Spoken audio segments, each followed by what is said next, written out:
لە هەرکوێک هەن و بینەری زوو منەم کاتتان باش پرسی گفتوگۆ لە نێوان با بڵێن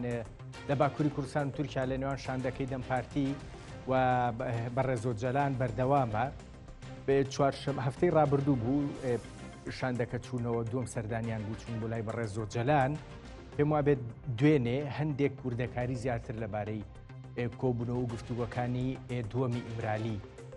هاتنە دەرەوە. هەندێک تێرم و هەندێک تێگەیشتنی دیاریکراوی بەڕێزۆجەلان لەلایەن شاندەکە و ڕاستیەکەی باس کراون.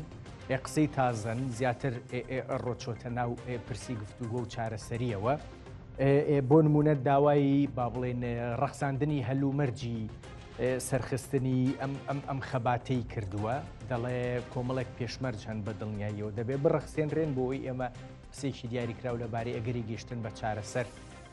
بکەین. جگەلەوە چوارچێوەیەکی یاسایی بە دڵنیای یاسایی دیموکراتی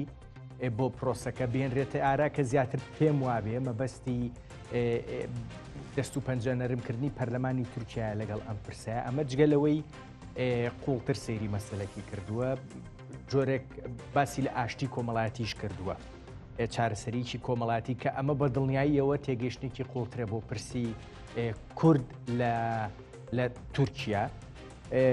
خۆشببینیەکەیە بۆی کە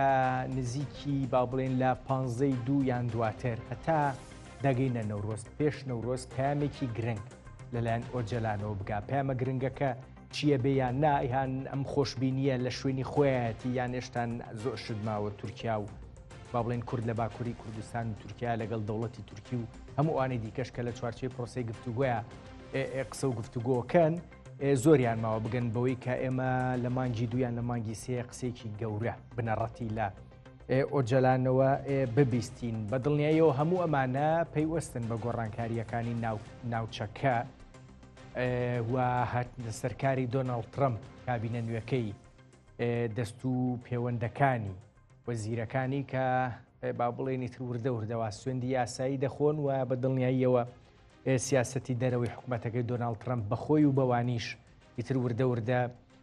دائڕێژرێ. من بۆ قسەکردنە سەر ئەم پرسانە دوو میوانم هەیە. زۆر بەڕێز محەممەد ئەمین پێنجوێنی سیاسەتکار بەڕێزیان لە سلێمانیەوە میوانمە، دکتۆر کرمانجگوندی پرۆفیسۆر لە زانستگەی تێنێسی بەڕێزیان لە ئەمریکاوە لەگەڵمان. مامۆستا محەممەد ئەمین پێنجوێنی دکتۆر کرمانجگوندی سڵاوتان لێبێ، وادارم زۆر باش بن، بەخێر بێن بۆ زوو. ئەگەر دەرفەتە بێ دکتۆر کرمانج من لەگەڵ مامۆستا محەممەد ئەمین پێنجوێنیە هەندێک گفتوگۆکە دەست پێ یەکەم. مامۆستا سڵاوت لێبێ، پێم خۆشم گفتوگوێ لەگەڵ بەڕێستاناکەم. لطفت هەیە، سپاس دەکەم. دوێنێ گوتت لەگەڵ پەروین بوڵدانە گفتوگویەکی کورت کراوە لە نێوان ئێوە و بەڕێز پەروین بوڵدان کە ئەندامی شاندەکەی ئیمرالیە بە دڵنیایی. ئەکرێ پێمان بڵێ چیتانوت هەر ئەوە نەگوترا کە لە پەیامەکەیە باست کردووە یان هەندێک پرسی دیکەش باس کران؟ بەڵێ هەر ئەو نەبوو، هەروە ئەو نێژەتوانم باس بکەم. من لەگەڵ دوێنێ شەو ساعت 7:30 و بە کاتی سلێمانی پەیوەندیم کرد بە تەلەفۆن لەگەڵ بەڕێز پەروین بوڵدان، هەواڵی تەندروستی سەرۆکم پرسی و باسی ئەوەم لێ پرسی کە ئایا تەندروستی سەرۆک چۆنە و کارەکانی ئێوە چۆن ئەڕوا تا ئێستا.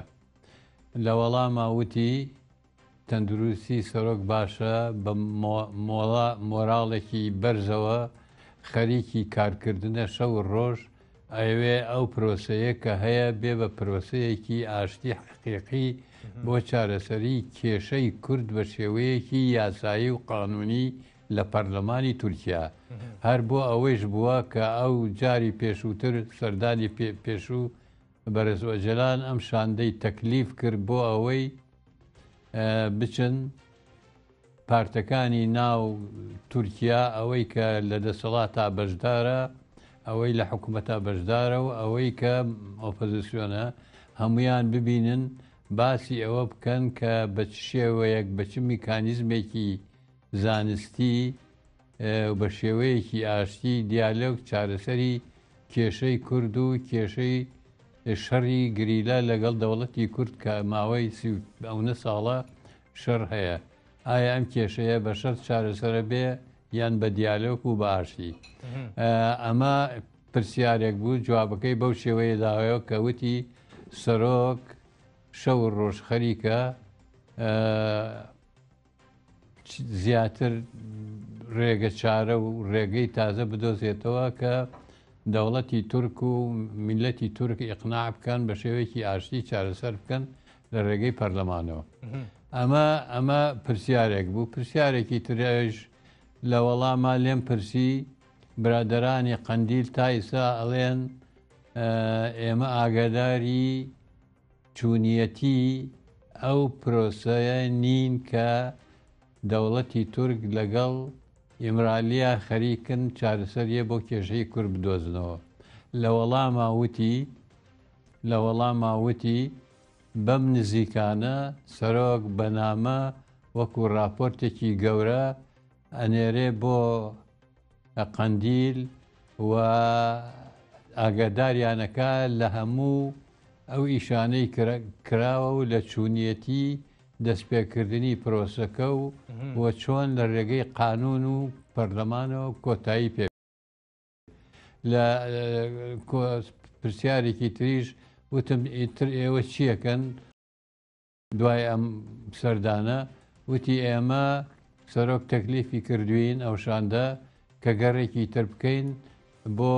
پارچەکانی تری کوردستان، لەوانەیە بین بۆ باشوور و بچین بۆ ڕۆژهەڵاتیش ڕێی ئەوان وەرگرین، ڕێی میلەتی کورد زۆربەی وەرگرین، بە راپۆرت بیبینەوە تەقدیمی سەرۆکی بکەین. و پێشی وتی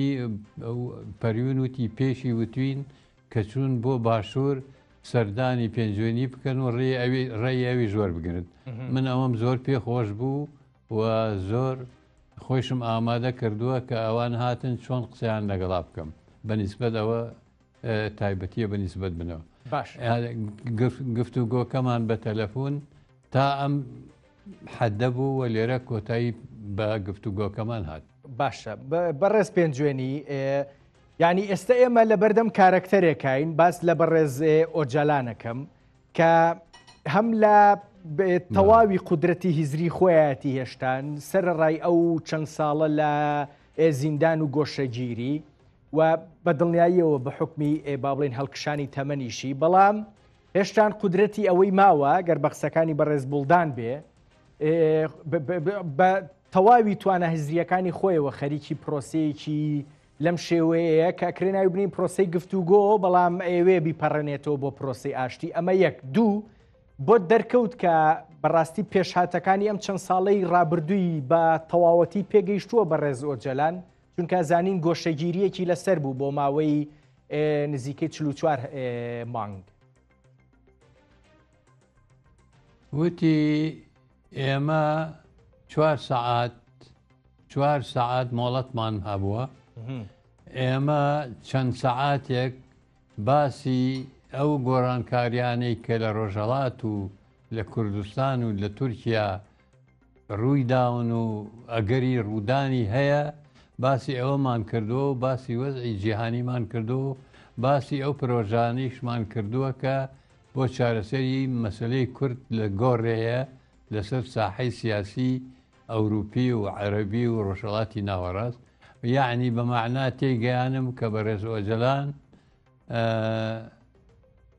ئاگادارە لە گۆڕانکاریەکانی ڕۆژهەڵاتی ناوەڕاست. ئەمەیە کە ئەڵێم شەو ڕۆژ خەریکە و بیرەکاتەوە کە بیرۆکەی تازەی بۆ بێ بۆ چارەسەریەک کە عەقڵیەتی میلەتی تورک و دەوڵەتی تورکیش قبوڵی بکە. ئەمەیە بەنسبەت ئەوەی ڕاستە ئینسانێک 25 ساڵ لە ژوورێکی تاک فەردیا بێ لە ژوورێکی تاکە کەسیا بێ کە ژوورەکە وەکو لە ڤیددیۆکانیشا دەرەکەوێ ژوورێکی 2 مەتر بەم 2 مەترە ئینسانێک 24 ساڵ لە شوێنێکا بێ، بەڵام ئەو تەکیدی کردەوە کە تەندروستی بەڕێز ئۆجەلان زۆر ممتازە و زۆر باشە و ئەوە خەبەرێکی خۆشە. ئەوە خەبەرێکی خۆشە کاک محەممەد ئەمین پێنجوێنی من سوپاس دەکەم دێمە وڵات بە دڵنیاییەوە دکتۆر کرمانج گوندی ئەمە ماوەیەکەم پرۆسێ لە باکووری کوردستان و تورکیا دەستی پێ کردووە و بە دڵنیاییەوە ینی لینکێکی لەگەڵ پێشهاتەکانی ناوچەکە هەیە هەر لە سەرەتاوە پرسیارێکی بنەڕەتی ئەگەر کرابێ لە سەرەتای دەستپێکرێن پرۆسێ ئەوەیە کە ئایا ئەمە تاکتیکە یان استراتیژ لای دەوڵەتی تورکیا لای هیچ نەبێ ئەردۆغان باخچەلی پێم وا بێم پرسیارە هێشتان ئەکرێ پرسیارێکی جددی بێ و ئێمە وەکو کورد لە خۆمانی بکەین بۆ ئەوەی بزانین چۆن مامەڵە لەگەڵ پێشهاتەکان بە پرۆسەی گفتوگۆکەوە بکەین تۆ لە ئەمریکاوە چۆن ئەم پرۆسەیە بینی ئەمە تاکتیکە تاکتیکی دەوڵەتی تورکیایان نەخێر پێدەچێ بپەڕێتەوە بۆ جۆرێک لە استراتیژ بۆ گەیشتن بە چارەسەرێکی دیاریکراو بۆ پرسی کورد لە تورکیا سلااوتان لێبێ کاکە ڕەنج لطفت هەیە پێم وایە بە دڵنیایی تاکتیکە چونکە ئەگەرمە لە مێژوو فێر ببین تورکیا ئەزمونێکی سەرکەوتووی هەیە لەو جۆرە مناوەراتانەی سیاسی لە وەختێک تەنگاو دەبێت لە وەختێک گوشاری دەکەوێتە سەر جۆرە کلیشەیەکی ئاوادا دەڕێژیتن و ناوی لێدەنێتن دانووساندن مێژووی ئێمە تەجروبەیەکی ڕووداوێکی زۆر دژوار و بیرە ئێمە دێنیتەوە لەو حاڵەتێکی ئێستاکانێ ئەو گەمەیەی کە ئێستاکانێ تورکیا خەریکێتی ئەوەش ئەوەیە کە دوای ڕووخانی ڕژێمی دوای ڕووخانی خلافەتی عوسمانی و دروستبوونی ئەو تورکیای ئێستاکانێ کە لە سەرەتا گرفتی کوردەکان وەک ئێستا قسەی لێرە دەکرا بەڵام قسەی لێ دەکرا لەسەر ئاستی جیهانێ ئەو بانگی حەسەن خەیری کرد هەندێک دەڵێن حەسەن خەیری نەبوو ئەدیباغا بوو بەڵام ئەو شتێک لە بابەتەکە ناگۆڕێ کە بێتن و بێتن بڵێتن ئێمە کورد و تورک برانەوە ئێمە داوا سەر بەخۆی ناکەین ئەو شتە جیابوونەوە ناکەین ئەو شتەیان کرد و تێژدا سەرکەوتن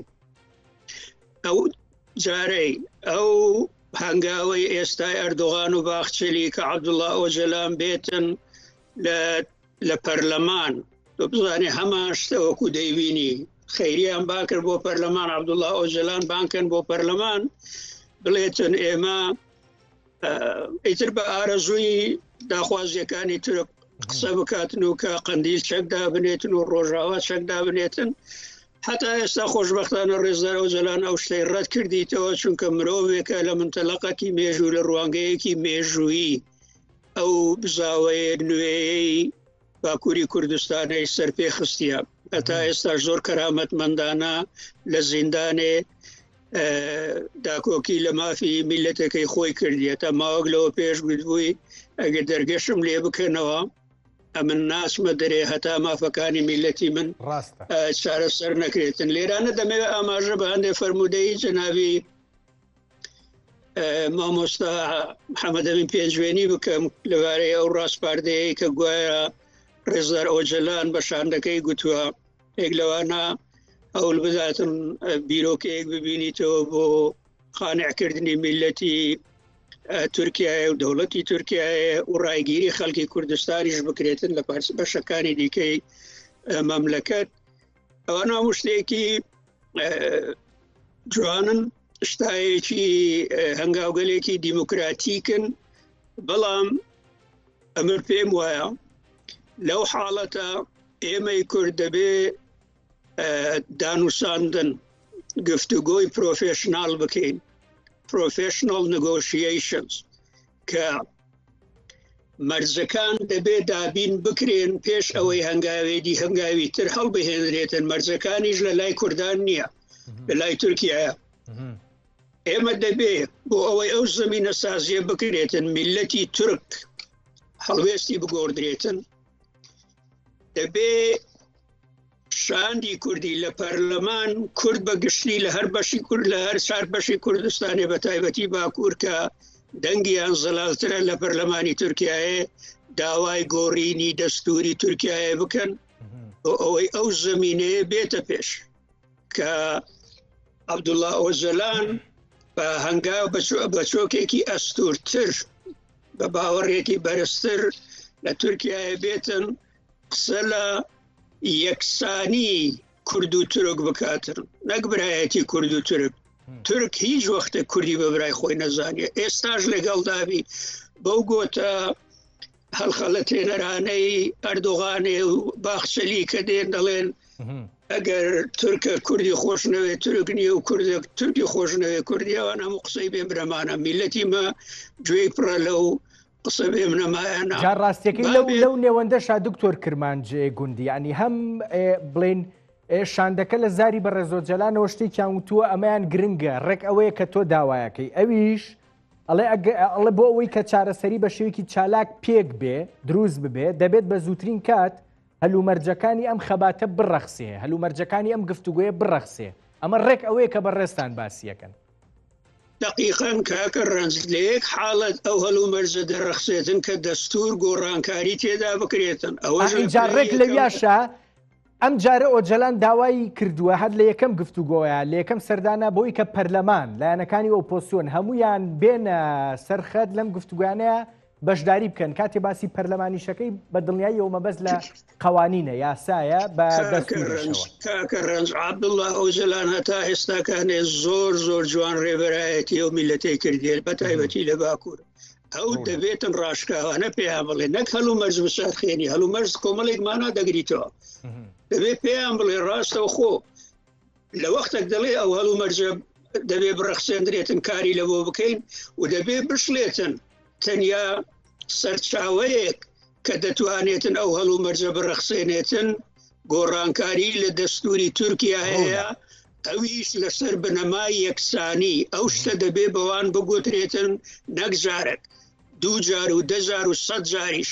و پێشم وایە لە وەختە کورد زاوی سیاسی کوردی لە باکووری کوردستان داوای گۆڕانکاری ئەو دەستورە عنسوریە دەکاتن و کە هەموار بکرێتەوە بە جێگەی ئەو عنسوریەتەی تێیدا فەرهەنگ لەبنان لەسەر بنەمای فەرهەنگی دیموکراتیک دابمەزرێتن ئەمر پێم وایە دۆزی ئێمە خودی عەبدوڵڵا ئۆجەلانیش سۆز و پشگیری زیاتر لەسەر ئاستی جیهانەوە دەزین زۆر ڕوونە دەست خۆش دکتۆر کاک مامۆستا محەمەد پێنجێنی دێمە لای تۆ وتت شاندەکە دێنە لای ئێوەش کە هاتن بۆ باشووری کوردستان هەڤاڵانی باکووری کوردستانە بینی بە ڕێزۆجەلان توێتی قسەی محەمەد ئەمین پێنجوێنیم بۆ وەرگرن ئەگەر ئەکرێ با بڵێن کە شاندەکاتن چیان پێڵیت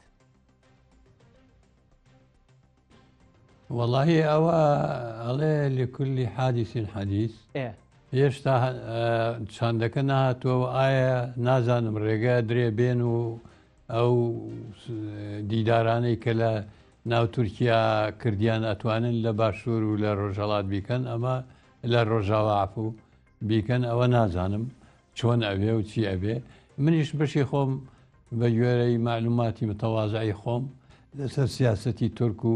بە سیفەتێکیش کە لە پرۆسەی ئاشتی پێشوو کە لە 2010 بۆ 2015 دەستی پێکرد من لەبێ نابووم بۆ چەند جار چوومە ئەنقەرە و مەسوولەکانم دی و ئەو ستافەی کە دانرابوو بۆ چارەسەری کێشەی کورد ئەوانم دی و هاتمە قەندیل و بەڕێزجەرە تاڵەبانی خوعافی کە سەرکۆماری ئەوسای عێراقم ئەدی و خەڵقی ترم ئەدی و گەڕامەوە بۆ لای ئەوان و لەو هاتوو چوو بینینی ئەو هەموو کەسایەتیانەی کە لەسەر ساحەی سیاسی بوون لە ناوچەکە لە عێراق و لە تورکیا و لە کوردستان منیش گەیشتومە هەندێ ئەنجام کە چۆن ئەوێ لەگەڵ تورکیا تەعامل کرێ و بە قەناعەتی منیش ئەو داوایی کە لە ئەوە ڕۆژەوە بەڕێز ئۆجەلان کردوێتی و لەگەڵ شاندی ئیمرالی قسەی کردووە هەر ئەوەیە کە ئەم کێشەیە بێ لە ڕێگەی پەرلەمان و قانونەوە چارەسەر بکرێ چونکە ئەگەر لە ڕێگەی حکوومەتەوە بێ هەر وەختێ وەکو جاری پێشوو هەموو سەرکردەکانی تورکیا بە ئەردۆگان و ئەو وەختە سەرکۆمار عەبدوڵڵا گوڵ بوو ئەو ئەندامانی مەجلیسی قەومی مەگەکەی پێڵێن بەشێکی زۆریان و مدیری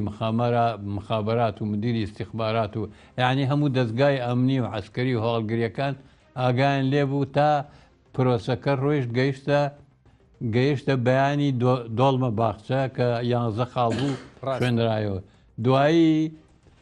حکوومەتی تورکیا سەرکۆماری ئیستەی تورکیا پەرشیمان بوتی من ئاگامە لێ نەبوو ئەمە قوبوڵ ناکەین و عسکەر قوبوڵ ناکا و میلەتی تورک قوبوڵ ناکا و کێشەکە پێچەوانە بووە. یعنی من خۆشم تەجروبەیەکی ئەو ئاڵ و گۆڕ و قزانەم هەیە بە قەناعەتی من بۆیە بەڕێز ئۆجەلانیش قسەکەی بەڕێز گوندی ڕاستەکە ڕاستی فەرموو ئەبێ لە ڕێگەی قانون و دەستورەوە لە گۆڕانکاری دەستورە. من وەکو بیستومە باخچەلی و ئەردۆگان لەسەر هەندێک خاڵی گۆڕانکاری دەستور پێک موافقەتیان کردووە لە مەسلەی ئەو خاڵانەی مەسەلەن کە تورکیا هەرکەس لە تورکیا ئاژی و لە ژێر ئاڵای تورکیا ئاژی تورکە ئەمە بگۆڕێ بە شتیغەیەکی واکە ئەو معنایە نەدا. معنای ئەوە بێ هەر کەس کە لە تورکیا ئاژی هاوڵاتی تورکایە وەکو ئەوەی لە وڵاتەکانی ترا هەیە. مەسەلەن مەسلەی یەک ئاڵا و یەک وڵات و یەک قانون و یەک زمان و ئەمانە بگۆڕێ لە گۆڕ ئەم زەمانە. ڕاستە ئەو زەمانەی کە حتا ئێستا زەمانەکە فەرقی هەیە چ بەنیسبەت کوردەوە چ بە نیسبەت تەجروبەی کوردەوە چ بە نیسبەت هێزی سیاسی کوردەوە. ئێستا بەنیسبەت دەوڵەتی تورکیای حالیەوە دەوڵەتێکی پر کێشەی گەورەیان هەیە، کێشەی ئابووری، کێشەی سیاسی، کێشەی ئەمنی داخلی. جاوەڵام مامۆستا محەممەدەمی پێنجێنی ئەمە ڕێگوام لێکا من ئەم پرسیارە بکەم. بەڕێ زۆرجەلان باسی دوو پرسی زۆر گرنگەکە. یەکەم ئەڵێ چوارچێوەیەکی یاسایی دیموکراتی، دووەم ئەڵێ چارەسەریکی کۆمەڵایەتی کە ئەم دوو پرسە پرسی قوڵن بە دڵنیاییەوە. لە تورکیا قودرەتی سەرپێخستنی پرسێکی لەم ئەمانە هەمووی لە ڕێگەی ئەو گۆڕانکاریە دەستوریە کە گۆڕانکاری دەستور ئەبێ. بەڕێز ئۆجەلان ئەوێ کورد و هێزی کوردی و خۆی و ئەو شاندەی کە گفتوگۆەکەن ئامادەکاری بکەن بۆ ئەم خاڵانە چۆن لە پەرلەمان بتوانن دەستکاری دەستور بکەن لە مەسلحەتی ئەوەی کە ڕێگە بدا بە چارەسەری قەزیەی کورد. یەکەمی احتراف بکەن کە کورد هەیە میلەتێکی جیایە لە تورکیاژی. دووەمی احتراف بکەن بەوەی کە زمانی کوردی زمانێکی سربەخۆیە، زمانێکە ئەتوانێت قسەی پێ بکرێ و ئەمانە لە دەستورە تەسبیت بکرێ. خۆ بەرنامەکەی بەرز ئۆجەلان و داواکەی بەرز ئۆجەلان و ئەوەیشی کە بەشاندەکەی و تو هەرم قسانەیە ئەم حیزبانەی دەرەوە تێ بگەێنن خەڵک وەربگرن کە مناقەشەی گۆڕانکاری دەستور هات بەم شێوەیە بێ ئێمە ئەتوانین چارەسەرێک بۆ کێشەی کورد لە تورکیا بدۆزینەوە. یعنی ئەوەی کە ببورن. من دەرفەتێکم بە مامۆستا محەممەدەمی پێنجێنی باەک پرسیار بکەم. تۆ لەوەی 10 ساڵ لەمەوە پێش 2010 بۆ 2015 بەشدار بوویت و ئێستاژەم ئەم پرۆسێ دەستی پێکردووە هەندێشتیت لێوە دیارە. تۆ جیاوازیەک لە ڕەوشە گشتیەکەی تورکیا بینی بۆ تورکیا و باکووری کوردستان ئەیبینی بۆی ئەم جارە گفتوگویەکی ئاوا با بڵێن سەر بگرێ بگاتە ئامان ژیان ڕەوشەکە زۆر نەگۆڕاوە بە تایبەت نیەتە سیاسیەکەم مەبەستە. من بێش بە حاڵی خۆم لە هەموو دیمانە تەلەڤزیۆنەکانی شیاوتومە من ئومێدم بەم پرۆسەیە نییە هەتا دوێنێ شەو کە لەگەڵ هەتا دوێنێ شەو کە لەگەڵ پەروین خان قسەم کرد منیش ئەوەم لێ پرسیوتم ئێوە ئومێدەوارن هیواتان هەیە بەمەنە وتی زۆر. یعنی ئالێرا منیش ئومێدێکی بۆ دروست کردم ئەگینە منیش خۆم هەتا چونکە برادەرانی قەندیلیش تا دوو ڕۆژ لەمە پێش کە من دەنگم گەیشتوێتە دەنگیان ئەڵێن ئێمە ئاگەمان لە هیچ نییە و جەوی پرۆسەی پێشوو جیاواز بوو. جۆی پرۆسەی پێشوو گەیشتە ئەوەی کە مدیری مخابەراتی ئەو وەختە کە خۆیان پێیانەوە سایان مستەشار ئامادە بوو بێ بۆ قەندیل بۆ گفتوگۆ و بۆ مناقەشەکردن لەسەر چوونیەتی چارەسەری کێشەکە. بەڵام ئێستا ئەوەتە مەسەلەن ئەو قسانەی کە باخچەلیەی کە جیاوازە لەوانەی کە سەرکۆمارێکە سەرکۆمارەڵێ ئەچین بە چەکەکانەوەیان خەینە ژێرگەڵ ببورن تەندروستین باش نییە پێشم تەواوی ئیسراحەتی خۆ مامۆستا محەممەدەمی پێنجوێنی داوای لێ برنەکەم نا لطفت ئێمە دای لێ برنەکەی وتیان یعنی ڕەوشەکەی پرۆسەی ئاشتی پێش و ئەم پرۆسەیە بە شکل و بە گوێرەی معلومات جۆرێکی ترە لەگەڵ پرۆسەکە بەڵام ئەمەی کە ئێستا لە ئارایە مەسەلە هەر کوردی باکوور نییە هەر پرۆسەی چارەسەری کوردی باکوور نییە چونکە ئەو گۆڕانکاریانەی پرسیار لە دکتۆر کرمانج گوندیش بکەم دواتر دێمەوەلات با ئیسراحەتێ بکەیت پێم خۆش نییە هەستەکەم هەندێک هین بوویت دکتۆر کرمانج گوندی دێمە لای تۆ هەندێک قسەی باش کرا یعنی هەم دەوڵەت باخچەلی هەم ڕەجەب تەیب ئەردۆغان پێتر کەسی یەکەمی تورکایە ئامادەن هەندێک شتی دیاری کراو لەبارەی دەستوریشەوە بگۆڕن کە هەردووکمانە زانی نەگەر گۆڕانکاریەک هەبێ لە نیەتە سیاسیەکەیشیا هەبێت تا لە دەستورا شوێنی نەکرێتەوە ئێمە وەکو وایە خەریکی گرتنی هەوا بین بەڵام ئەگەر نیەتێکی لەو شێوەیە هەبێ پێت وایە ئەکرێ ئەرێنی بقۆزرێتەوە سەرباری ئەوەش ئەگەر تاکتیکیش بێ هەست ناکەی ئیمرالی بە ڕێزۆجەلان بە شێوک لە شێوەکان بە ئەرێنی قۆستوێتیەوە پرسەکە و فراوانتری کردووە و خەریکە دەوڵەتی ژێنێتە نێو ئەوەی بکەونە ناو پرۆسەیەکەوە ناوی لێ بنێن هەوڵدان بۆ چارەسەر فرمودەکانت چوارچێوەیەکی جوانی داڕشت بەڵام ئێمە دەبێت پرسیار لە خۆمان بکەین کاکە ڕەنج وەکو میلەت چکە ئێمە وەکو میلەت میلەتێکی خۆشببینین ئێمە هەمیشە لە جەنگ سەرکەوتوو بووینە هەمیشە دوژمنمان بە جۆرێک مزایقە خستۆتە سەر کە لە ناچاری پەنای لە بۆ دانووساندن هێناوە ئەمە گەرەکە ئەو جارەژ ئەو پرسیارە لە خۆمان بکەین ئێستا کە تورکیای ئەردۆغانێ بۆ جاری دووەم بە شێوەیەکی ئەوە ئاشکرا داوای دانووساندن دەکاتن و شان دەنێریتە لای ڕێزدار ئۆجەلانی تەنیا حاڵەتێکە کە گوشاری زۆری لەسرە ئابووری داڕمایە کوردەکان سەلماندیتیان چ لە قەندیل چ لە کوردستانی بندستی سووریایە تورکیا سەرکەوتو نییە سەرکەوتو نەبووە سەرکەوتو ژنابیتن ئینشاءالله پێم وایە ئەو شتانە دەبێت لە نەزەر بگیرێتن لە چه حالەتێک کەسێک داوای دانووساندن دەکاتن پاشان ئەو ئاماژەیە کە کرابەوەی کە قسە کرایە لە بینی باخچەلی و ئەردۆغانێ وەک جناوی مامۆستا محەممەدەیم پێنجوێنی ئاماژەی پێکرد لەوەی کە ئەو بەشەی کە دەڵێ لە بەش ئەوش لە بەشی هاوڵاتی بوونە بازانم بەشی شەشەمی شەگە خەتا نەکەم لە دەستوری تورکیایە دەڵێ هەر کەسێک جنسیەی تورکیایی هەبیتن تورکە نەک هاوڵاتیەکی تورکیاییە ئێستاکە بڵێن هەر کەسێک جنسیەی تورکی هەبیتن هاوڵاتیەکی تورکیایە هیچ شتێک لە بابەت و داخوازیەکانی میلەتی ئێمە لە جۆری ژیانیان لە ئایندە ناگۆڕیتن ئێمە دەبێ پێ لەسەر ئەوە دابگرین دەستور دەبێت لەسەر بنەمای یەکسانی دابدرێتەوە دابڕێژرێتەوە دەستورێک بیتن کە کەرامەتی هەر تاکێکی ئەو وڵاتەی تێدا پارێزراو بیتن مافی فەرهەنگی نەکەری کورد ئەتەواوی ئەو غەیرە تورکانەی لە تورکیایە دەژین وەک عەرەبن لاسن غەیرە هەنە ئەرمەنینە هەموویان لە دەستور ناویان بێتن بە تایبەتی کورد کە بە زۆرێک لە سەرچاوەکان لە ژمارە لە 35 ملیۆن کوردن لەسەر خاکی خۆیان لە تورکیایە دەژین 35 ملیۆن 30 ملیۆن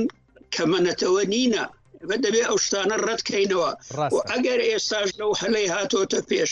ئێمە پێ لەسەر ئەو شتانە درانەگرین لەوانەیە لە دەستمان بچێتەوە جارێکی دیکە پەروین بۆڵدان وەک جەنابی مامۆستا محەممەد ئەمین ئاماژەی پێفەرموو وتویەتی خۆشببینە کەینێ خۆشببینە لە چ حاڵەتێکە هێشتا چه هەنگاوێک هەڵێنراوە کە خۆشببینە تەنیا لە ئێمە بگەڕێنەوە بۆ دانووساندنەکەی پێشان کە قۆنسولێکی پیران بوو پێکیان هێنا لە کورد و غەیرە کورد پێکات بوون چوونە لای ئۆجلان هەموویان مەرجەکانی ئۆجلانیان قبول کردبوو تەنیا کەسێک ڕەدی کردەوە و جارێکی دیکە شەڕ و خوێن ڕێژی دەست پێ کردەوە ئەردۆغان بوو ئێمە با زۆر زوو نەچینە سەر کەلیدارێ و برین وەڵا هەموو شتێک باشە و زۆر خۆش بینم وەختێک دەستور گۆڕدرا ئەوەش پرۆسەشی ڕاستیەکەی بەڕێزۆجەلان بە گوێرەی شاندەکەی ئیمرالی هەمان قسەی بەڕێستانی کردووە بەس بە شێوەیەکی دیکە ئەبێ تۆزێ سەرنجی بدەین اینجا بە شێوەیەکی دیکە بیکەین ئەڵێ کەسێکی ئەرێنی لای پارتە سیاسیەکان و لای ئیمرالیش هەیە باسی دەوڵەتی نەکردووە دیارە جۆرێک لە گومان هەم لای شاندەکە هەم لای بەڕێزۆجەلانی ژێشتان هەیە بەوەی کە ئێمە بێت لە نیەتی دەوڵەت بە تاوەتی تێبگەین بیزانین و نیەتە پاکەکەی کە باسیەکەن ببینین زۆر زۆر جوانە هەتاکو ئێستا کە ئێمە لە نیەتی دروستی ئەردۆغان و باخچەلی نەگەیشتینە ئەوەی نەوێت کە تەجروبەیەکی تاڵمان لەگەڵ هەیە پاشان کە ئەمن ئەوەندە جەخت دەکەم لەسەر ئەوەی کە دەبێتن زۆر بەڕوونی کورد داخوازیەکانی خۆی بڵێتن لە ئەویش لە گۆڕانکاری لە دەستوری ئەمریکایە دەست پێ بکاتن بەڕوونی بەڕۆشنی جەختی لەسەر بکاپی لەسەردا بگرێت دەبێت دەستور لەسەر لەنێو ئەو چارچێوەیە گۆڕانکاری لەسەر بکرێتن ئەوە شتێکە فەرهەنگی سیاسی ئەوروپای ئامریکایە لە ئانی دانووساندن شکاوانە زۆر بایەخ دەدەنا دانووساندنی پرۆفێشنال جەخت لەسەر داخوازیەکانی خۆیان دەکەنەوە کە زۆر بەڕوونی بەلایانی بەرامبەری بگەینن زۆر باشە دکتۆر من ئەخیر پرسیار لە ماوەسا محەممەد ئەمین پێنجوێنی یەکەم دواتر خۆم و خۆت گفتوگۆکە درێژە پێین حەز ناکەم بەڕاستی ماوەسا محەممەد ئەوە بهێڵمەوە پێم خۆش نابێ ماوەسا محەممەد بمبورە ینی بە کورتی جوابم بەرەوە زانم ڕێزت هەیە من زۆر داوای لێبوردنەکەم خۆشببینیەکەیە بۆی کە لە 15 مانگی داهاتوو یان هیچ نەبێ پێش نەورۆز قسێکی گەورە قسێکی بنەڕەتی لە بەڕێزۆجەلانەوە ببیستین ئەمە تا چەند وایە هەست ئەەکەی ڕاستیەکەی پێشوە چوونەکانی گفت و گۆگەشت بێتە ئەوەی ئێمە جۆمان لەو گوتارە بێ ئەمە یەک دوو پێدەچێ گوتارەکە ئەگەری چەکدانانی پەکەکەی تیابێ یان نا زووە باسی ئەوە بکەین خۆی هەموو بڵێ یەکەم سوپاسکەوە تۆ خەمی تەندروستی منە بە دڵنیاییەوە منیشالە ناتوانم زۆر بمێنمەوە من ئەوەی کەوتم خۆشببینین و ئومێدەوارین کە قسە دەنگێکی خۆش ببیستین یا خەبەرێکی خۆش ببیستین لە بەرژەوەندی گەلی کورد بێ من شخصیەن هەتا ئیستەیش قەناعەتم وایە بەڕێز ئۆجەلان شتێک ناکە زەرەری قەزیەی میلەتی کوردی تیاابێ ئەمە واقعی ئاخۆشی لێکی داوە تۆ 25 ساڵە لە حەبسخانەیە وا توانی 4 ساڵی ترما هیچ شتێک قبول ناکە کە زەرەری قەزیی کوردی تیاابێ وەکو لەو لە پەروێنخانیشم بیست کە خەبەری خۆش و دڵخۆشکەر ئەبیسین بەم زمانە بەڕێز ئۆجەلان هەموو شتەکان بۆ ڕێی عامی گشتی و بۆ میدیاکان بڵاوە کاتەوە بەڵام کەی نازانم ڕوونە منیش لەوە زیاتر ناتوانم بە دڵنیایی مامۆستا محەممەد ئەمین پێنجوێنی سیاستکار هیوادارم سەلامەت بی من دووبارە دای لێبوردنم هەیە ئەرکت کێشە زۆر سوپاس دەکەم دەستت خۆش بێ سپاس بۆیەوەش لطفت هەیە سپاس مەمنونم هەرچی زووتر حالەتی تەندروستیت بۆ ئەو دۆخە باشە بگەڕێتەوە کە ئارەزووی دەکەیت بە دڵنیایی دکتۆر اینجا با خۆم و خۆ گفتوگۆ بکەین دەوڵەت ئەردۆغان باخچەلی با بڵین هاوپەیمانی کۆمار لە چوارچێوەی ئەوەی کە لە ناوچەکەیە گوزەرێ زۆر پەلایانە شتێک لە کورد وەرگرن ئەویش چەکەکەیەتی جام قسەیە بە تایبەتی ئەکرێ هەم باکووری کوردستان بگرێتەوە قەندیلمە بەسمە بە دیاریکراوی هەمەکرێ ڕۆژاوای کوردستانیش بگرێتەوە جۆمان لە ماوەسا محەممەد ئەمین پێنجوێنی بوو وتی کە ئۆجەلان پێ ناچێت بەم نزیکانە شتێکی وا بکە هیچ شتێک ناکا زەرر لە پرسی کورد بە تۆ چۆن یەبینی ئەمەی ئەمان زۆر داوایەکە نەتا باخچەلی وتی من پێم وایە لە دیداری دووەمە چاوەڕێی ئەوەین کەیتر گوتاری چەکدانان لەلایەن ئۆجەلانەوە ببیستین نەمان بیست بەم نزیکانەی بیستین یان نا باوەڕ ناکەم ڕێزدەرە ئۆجەلان لەو قۆناغی ئێستاکانی داوا بکاتن قەندیل چەکدا بنێتن بکو من زانیم لە ئەنجامی پێداچوونەوەکانی خۆم بەو شاندەشی گوتووە کە تورکیا داوای کردیە داوا لە هێزەکانی دیموکراتیکی سووریایە بکاتن چەکدا بنێن ئەو شتەی ڕەت کردوەوە گوتوویەتی من ئەو شتە ناکەم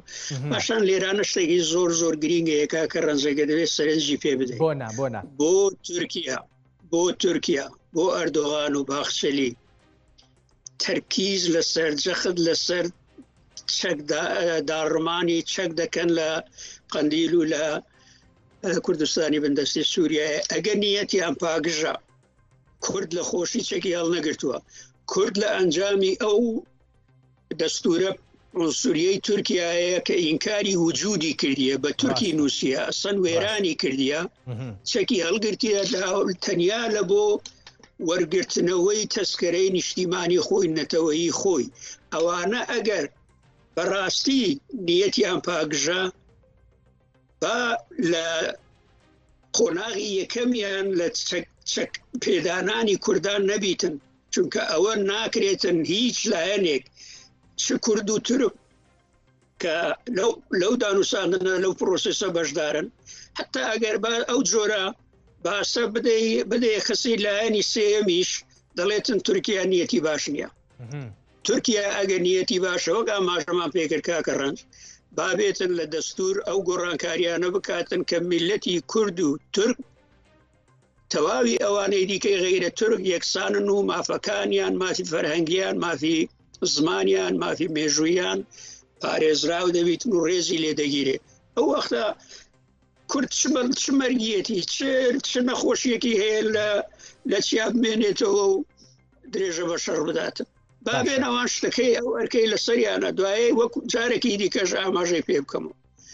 ئەو ئەرکەی لە سەریانە ئەوانە بێن بە گۆڕانکاری لە دەستور بیکەن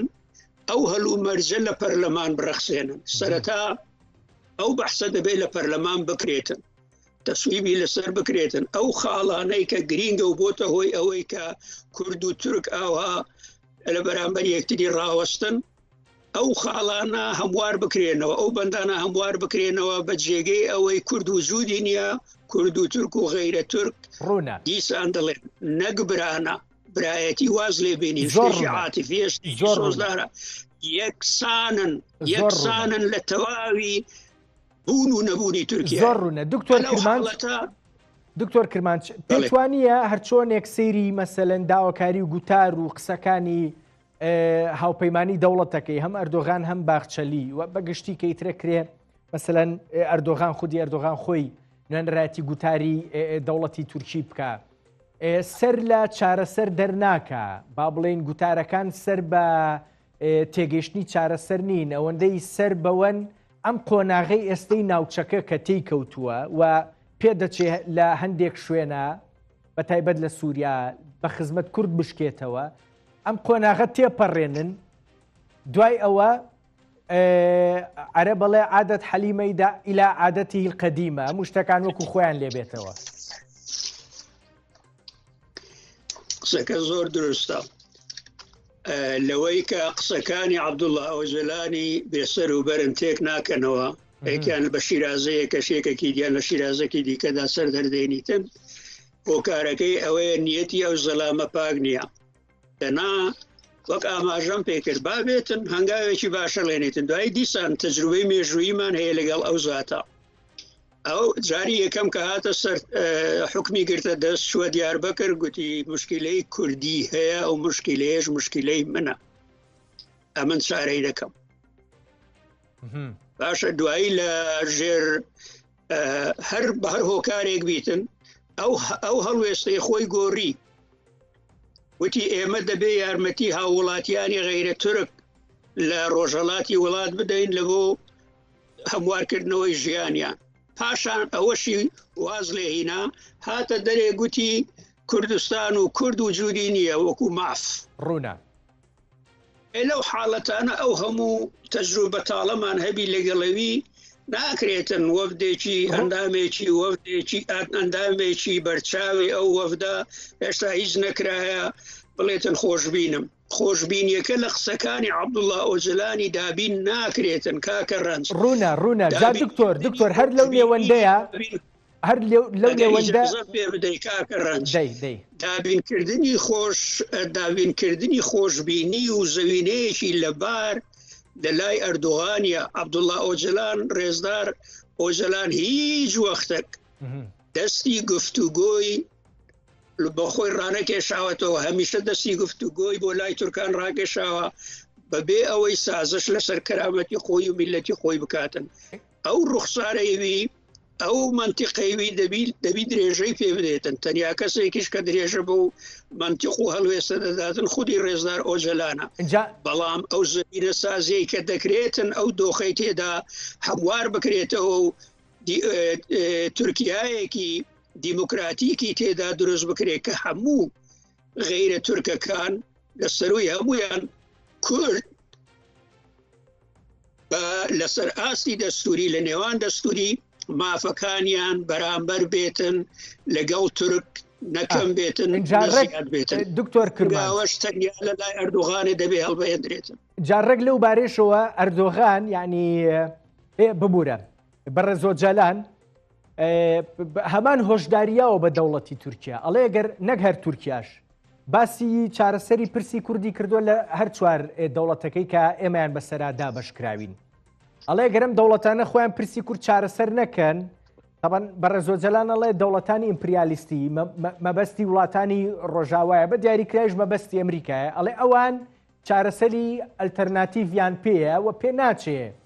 ئەو چارەسەری ئەمریکا بۆ ناوچەکەی هێنێ بۆ پرسی کورد و دوزانم بۆ پرسەکانی دیکەش زۆر بە دڵی ئەو دەوڵەتانە بێت کە کوردیان بەسەرادا بەشکراوە ئەنی هۆشداریشی داوە لەو بارەیەوە بە خودی دەوڵەتی تورکیا کاکە ڕەنج ئەو فەرمودەی جەنابی ڕێزدار ئۆجلان کە ئاماژەت پێ کرد لە سەرەتای ڕاپەڕین پاشەوەی کە تەسکەرەی هەرێمی کوردستان دروست بوو سەرۆکی ئەو کاتەی تورکیایە ئۆزال هەمان قسەی بە عەسکەر گوت بە عەسکەری تورکیایە گوت بە ژەنەڕالەکاری گوت ئێمە ئەگەر بۆ خۆمان چارەسەری دۆزی کوردی نەکەین یەکێکی دیکە بەبێ ئەوەی ناوی بینی لایەنێکی دیکە بۆمان چارەسەر دەکەن کە لەوانەیە لەو حاڵەتەش بەدڵی ئێمە نەبیتن ئەوەی کە ئێستاکانی ڕێزدار ئۆجلان دەیڵێتەوە هاوتەریبی قسەکانی خوا لێ خۆش بوو ڕەوانشاد ئۆزالە ئۆردوغان هەتا ئێستاکە نەگوێی لە ئەمیرالی گرتیە نەگوێی لە دەنگەکانی باشی کورد و تورک گرتیە خۆ تورکیش هەن لەگەڵ ئەردوغانێ دانیشتینە یەک لەوانە جەنگیز چاودار کە دەڵێتن ئەمن بە قەومیەت تورکم بە ڕوح کوردم ڕاستە لەگەڵ ئەردوغانێ بارەها جار دانیشتیە کە دۆزی کورد دەبێ بە زۆرێک سەرنجی پێ بدرێتن کە لەوان بۆشێتەوە لە داخوازیەکانی کوردان بۆشێتەوە تەنیا کەسێک کە گوێبیست نەبووە هەتا ئێستاش من پێشم وەیە گوێبیست نییە چونکە زۆر دەخت دەکاتەوە لەسەر وەگا ماژەم پێ کرد کورد چەکدا بنێن کورد چەکدا دەنێن بەڵام ئەو ئەرکە ئەخلاقی مێژوویەی لەسەرە تۆیە جەنابی ئەردوغان وەرە ئەدای بکە دکتۆر کاتم نەماوە من حەزەکەم ئەم ئەخیر پرسیارت لێ بکەم و ئەخیر نووسینت پێم وابێ ئەگەر ئەخیر بێیان نا